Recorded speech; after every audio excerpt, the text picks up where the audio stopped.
Você sabia que a epigenética pode nos ajudar a sermos mais felizes? Quer saber como? Eu sou Marcelo Barreto, psicólogo, e vamos descobrir juntos como é que isso funciona. Bem, primeiro eu quero que você pense no seguinte: se dentro de uma semana você seria capaz de fazer alguma coisa que pioraria a vida de vocês? Sim ou não? Acho que sim, né? Da mesma forma, será que dentro de uma semana você seria capaz de tornar a sua vida mais feliz? Certamente. Bom, imagine no que você poderia piorar. Ora, bastaria você ofender seu chefe, seu cônjuge, de uma forma pesada e bruta mesmo. Isso já tornaria a sua vida um inferno. Ou então fazer alguma coisa absurda que maltrate a pessoa. Da mesma forma, como é que você poderia tornar a sua vida mais feliz? Livrar-se de um vício, adotar um hábito mais saudável, demonstrar mais amor para as pessoas que você disse que gosta tanto. São formas de tornar você mais feliz em pouco tempo. Bem, o ser humano ele é construído basicamente por três pilares: o biológico, o psicológico e o social. E quando você for pesquisar artigos científicos, todos eles trazem explicações sobre nós humanos a partir desses três pilares. E aí eu lhe pergunto, será que amar alguém é um fenômeno biológico, psicológico ou social? O que será? Será que eu amo alguém porque a minha bioquímica me manda amar? Será que é uma questão mental? Ou eu amo alguém, às vezes, por social, por influências, por situações em que estou? Acontece que a gente não deve olhar sob a perspectiva de um só desses pilares, pois os três estão juntos, eles nos influenciam mutuamente. Então, nós amamos alguém por motivos biológicos, psicológicos e sociais. Mas entenda o seguinte, que apesar dessas influências, nós não estamos à mercê totalmente disso, porque nós somos atores, nós atuamos no mundo, e nós também somos autores da nossa vida. Nós escrevemos, criamos a nossa vida. Isso independente do que você viveu, de onde você nasceu, da sua genética. Essas coisas influenciam, mas não determinam. E eu quero trazer para vocês um conceito que é um pouco complexo, mas eu vou tentar deixar bem elaborado, que é sobre a epigenética. A epigenética é o estudo das modificações na expressão gênica sem alteração na sequência do DNA. Então, se você ouvir de algum terapeuta quântico holístico que faz alguma coisa que muda o seu DNA, seus genes, porra dele, que não é assim não. O que que ocorre? As mudanças são no fenótipo e que se perpetuam nas divisões celulares. Veja, há estudos com genes idênticos e que, apesar de carregarem informações genéticas idênticas, mas que com o passar dos anos desenvolvem características que o diferenciam ao longo do tempo, isso tem uma explicação, que é para a epigenética. As influências externas, elas deixam marcas químicas no DNA, só que elas não modificam a ordem das letras da informação genética.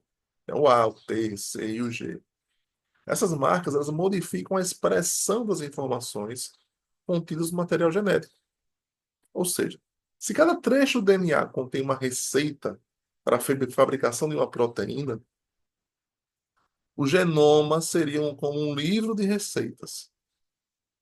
Para as células executarem informações contidas no livro e transformá-las em pratos, é preciso traduzi-las para outra linguagem, que são a das proteínas. Os mecanismos epigenéticos, elas interferem exatamente no modo como as informações do DNA se expressam e, portanto, no resultado final, que são as proteínas. Esses mecanismos são as marcas epigenéticas. São grupos químicos colocados como se fossem bandeirinhas do DNA ou nas proteínas em que o DNA fica enrolado nelas. Sim, o DNA vai ficar meio que enrolado nas proteínas. Então, esses grupos podem ser de vários tipos: metil, acetil, biquitina, fosfato, entre outros. Então, as marcas epigenéticas sinalizam locais em que serão ou não acessados ou serão acessados com muita frequência. É como você pega se você pegasse um marca-texto no livro de receitas e, ó, esse aqui é que você vai manifestar mais.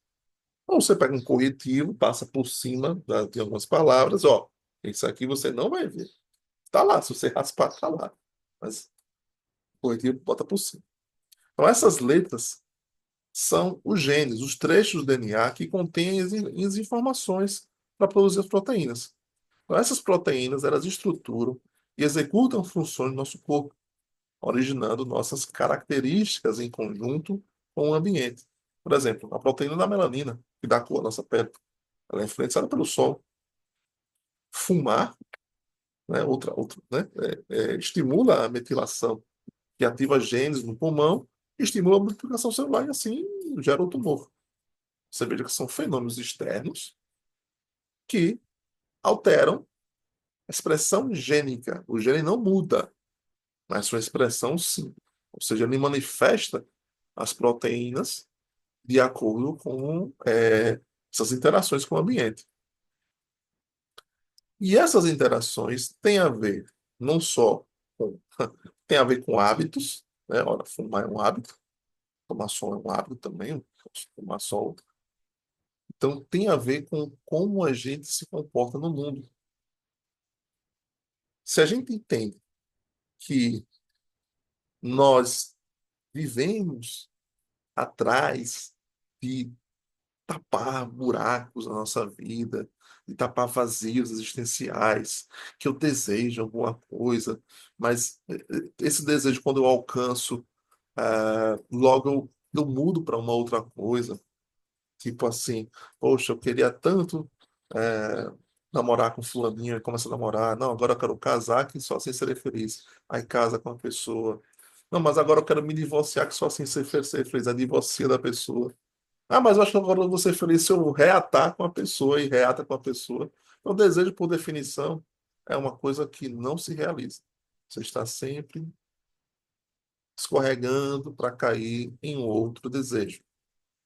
Então, a felicidade, ela não é uma coisa linear, que eu estou caminhando, chego lá e alcanço e ponto. Na verdade, ela é como se fosse um muro cheio de tijolos. Tijolos normais. E a felicidade são que, em alguns tijolos, alguns são dourados. E estão espalhados, né? Salpicados para a parede, um aqui, outro ali, para cá. Então, para ser feliz, a gente precisa entender que a felicidade está assim. É algo que a gente tem que tá aqui, tá ali.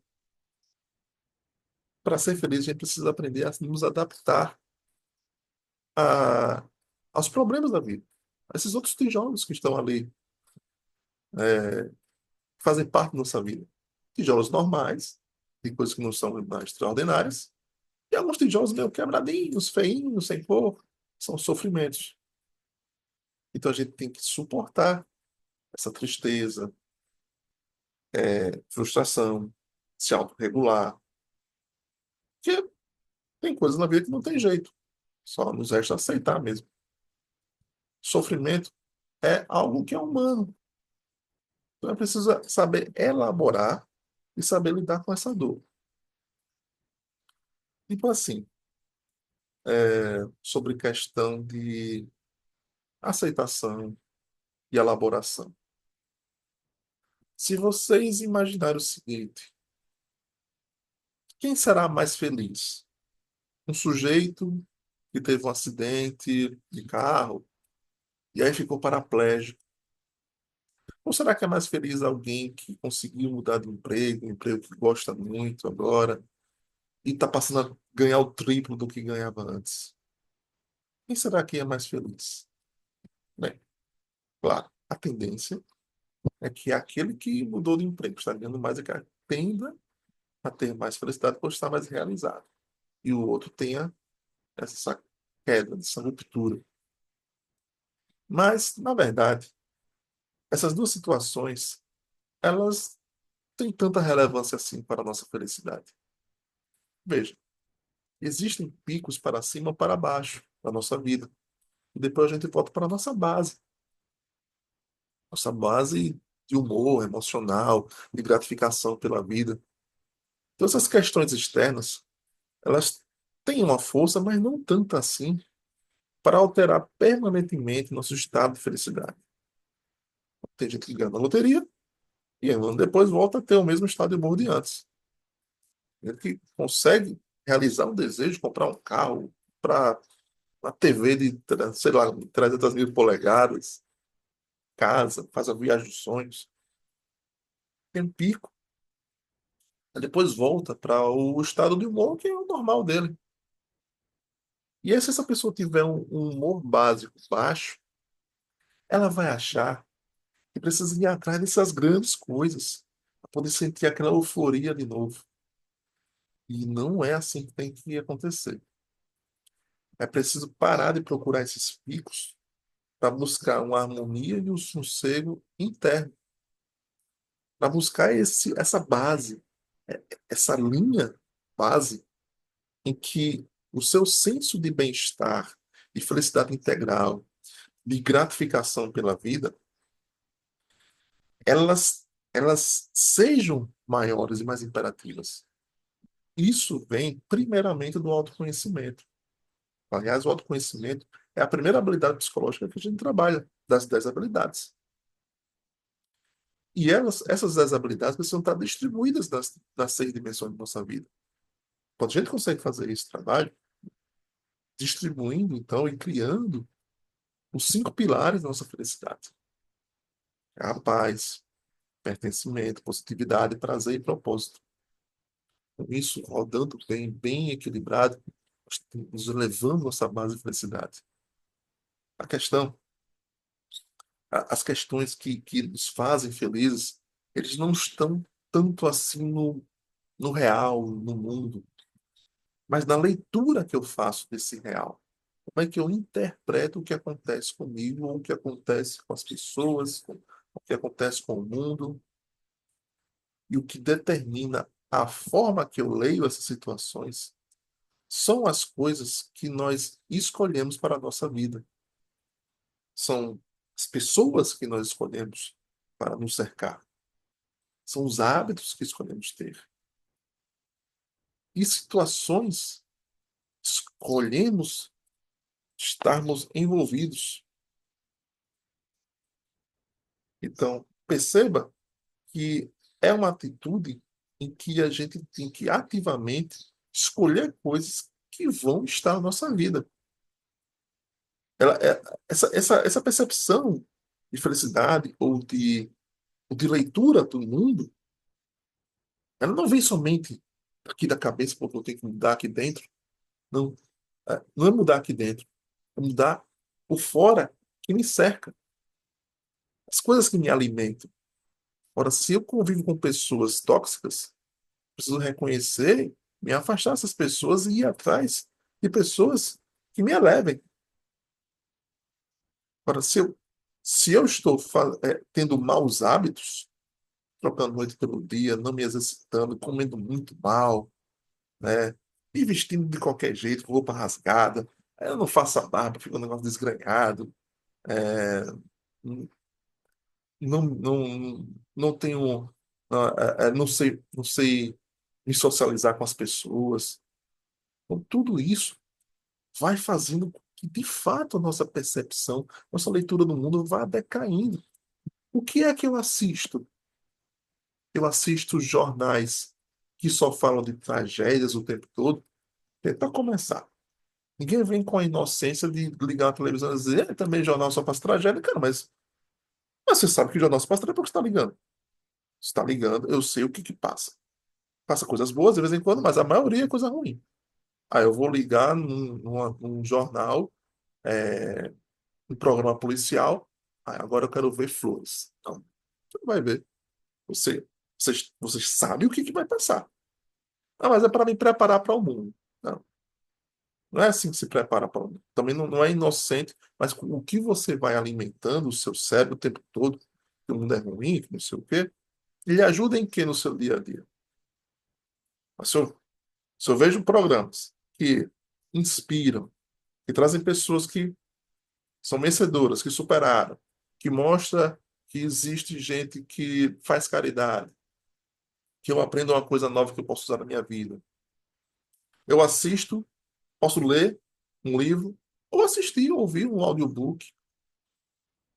São coisas que vão me acrescentando, mas vão me formando o meu modo de enxergar. O estoicismo, que é a base filosófica da terapia cognitivo-comportamental, quando você lê as mentalidades estoicas, é aquilo que vai sendo formado e a sua leitura de mundo vai ser baseada em uma leitura de autorregulação, de empoderamento, de imunidade. Então, tem gente que adora tragédias. E semelhante atrai semelhante, e os opostos se afastam. Assim é no mundo dos seres humanos. Então, já viu gente que, quando encontra outra pessoa, reclama: ah, mas tá calor. Ah, mas tá chovendo. Ah, mas político tal. Ah, dinheiro tá. Ah, e trabalho tá chato. É, a vida é assim mesmo, enjoar. É, então, eu tô com uma dor aqui. Aí o outro vai querer disputar. Não, mas a minha dor é maior. Eu tô com uma dor aqui que. Ah, mas eu já passei por isso. Eu tive um sei o quê, um câncer e tal. E eu que tive um câncer maior e não sei onde. Então, às vezes existe uma competição de quem está mais na pior, como se fosse um mérito. A sua dor não é tão grande quanto a minha dor, né? Competição. Então comece a perceber isso em si e nos outros, para começar a ter palavras melhores. Então saiba que nós temos grande parte da nossa vida está nas nossas mãos, não tudo. Tem coisa que eu não controlo, outras coisas eu controlo. Eu controlo a forma que eu enxergo o meu passado, sair da ilusão de ter uma biografia perfeita que não tem.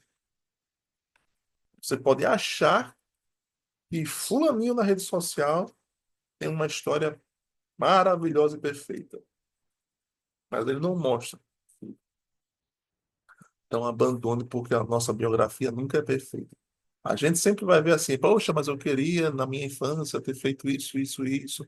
Na minha adolescência eu queria ter viajado, queria ter mais brinquedos, queria ter aquele videogame. Não existe isso, essa biografia perfeita. Ah, eu queria ter feito tanta coisa, tá? Muitas coisas a gente vai adquirindo quando adultos. Então, e quando a gente vai também interpretando mesmo as piores dores, você pode imaginar as piores dores mesmo. Seja luto, abuso, seja como for. Mesmo isso parece algo que parece do que é algo difícil e trágico. Ainda assim, nós vemos pessoas que conseguem ressignificar e superar. Então, não estou falando uma coisa, mas é muito fácil para você, Marcelo, falar porque você nunca passou por isso.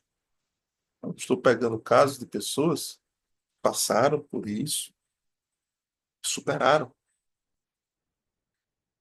Eu lembro de uma senhorinha que eu atendi quando eu era estagiário ainda, lá em 2012. O filho dela tomou chumbinho e faleceu nos braços dela. E ela veio para mim, quase que um ano depois disso acontecido, que muito depressiva. Conseguiu superar, quer saber por que o filho se matou demais. Quando eu fiz com ela um encontro imaginário, assim, encontrando com o filho, conversando com ele, na semana seguinte, ela veio com uma outra postura. Ela falou uma frase que eu nunca vou esquecer. A saudade que eu tenho agora do meu filho é uma saudade gostosinha. Você pensa que é difícil uma mãe falar uma coisa. E perder um filho é a pior dor que existe. E ela falar essa frase, essa forma de ressignificar, e agora tocar a vida, querendo agora outras coisas na terapia, outros desejos, e agora abrir um negócio próprio e tudo mais. Pense que mesmo situações de luto, de abusos, elas podem, elas podem ser ressignificadas no sentido de que eu sou maior do que isso. Eu sou mais forte do que isso. Isso não me define. E na nossa vida acontece de tudo, coisas boas, coisas ruins, coisas justas, coisas injustas. Só que quando a coisa ruim acontece, a gente foca mais no ruim e esquece as coisas boas. É que nem uma crítica. Você pode receber 300 elogios. Se uma pessoa te ofender, pronto. Mas aquela pessoa me ofendeu, mas aquela pessoa não gostou do que eu falei. Aquela uma pessoa no meio de tantas centenas diz que eu não sei de nada. E a gente fica encasquetado nisso. Mudando a ideia de que, bom, ninguém é invulnerável a críticas. Imune a críticas. Todo mundo é criticado. Até Jesus foi criticado, tem gente que não gosta dele. Então, mas você não. Você é uma sumidade. Como se a maioria das pessoas eu recebia elogios, de feedbacks positivos. Bom, então, acho que acertei ali alguma coisa. Fui bem, pelo menos. Ou aceitavelmente bem, para que a maioria trouxe um bom feedback. E não se pergunte, então, por que tal coisa aconteceu comigo, mas logo comigo, no meio de tantas pessoas, logo eu, né? Com o vizinho pode, comigo não. A mentalidade é o seguinte, ó, por que não comigo? Porque uma coisa ruim não pode acontecer comigo. Acontece com as pessoas, com os seres humanos. Então, aprenda com as situações. A felicidade, ela é como um presente, que ela vem embrulhada em arames farpados, sabe? Aquele negócio. Ele embrulhou com fios farpados ali. E aí você, para desembrulhar, tem que ter cuidado, paciência. Às vezes se fura um pouquinho, mas persiste. Tem que ter habilidade, tem que ter força. Eu lembro até de essa, essa imagem de superar as dores, né? Tocar as coisas e superar. Certa vez eu coloquei, sem querer, a mão. Eu estava no mato, eu coloquei a mão no pé de cansanção. E aí, minha mão ficou com a parte ali, né? Com os pelúcios do cansanção, né? E aí, evidentemente, que deu uma vontade imensa de coçar. Mas eu sabia que se eu coçasse, o negócio pioraria. E eu não tinha como. Eu estava trabalhando, eu tava no meio do mato fazendo meu trabalho, é, enquanto no Corpo de Bombeiros. E eu sabia, não, não posso coçar, senão vai piorar. Vai se espalhar mais ainda. E aquela vontade crescia. Então eu apenas me permiti sentir a coceira, prestando atenção, ignorar. Não, vou fazer outra coisa, não, não. Eu vou prestar atenção. Eu vou perceber onde está coçando, onde está doendo, onde está incomodando. E eu sei que daqui a pouco vai passar. Eu senti, percebi, resisti, fiz as pazes com o desconforto e sozinho passou. A coceira passou. E às vezes é isso. Às vezes quer lutar. contra aquela situação desconfortável. A gente quer brigar, mas ele está brigando de um jeito errado. Então, nesse caso, eu aceitei o que não tinha jeito, sabendo que esse mal-estar vai passar. Então, gente, é isso. O caminho da felicidade é, vem principalmente da releitura que nós fazemos da nossa biografia e da nossa vida atual. Fazendo isso, a gente eleva nosso patamar de felicidade. E assim a gente vai construindo um futuro cada vez melhor, com níveis cada vez melhores de uma felicidade que seja existencial e sustentável. Não utópica, não sem sofrimento, mas uma sensação de bem-estar e gratificação pela vida. É isso, gente. Pensem bem sobre isso. A gente se vê na próxima.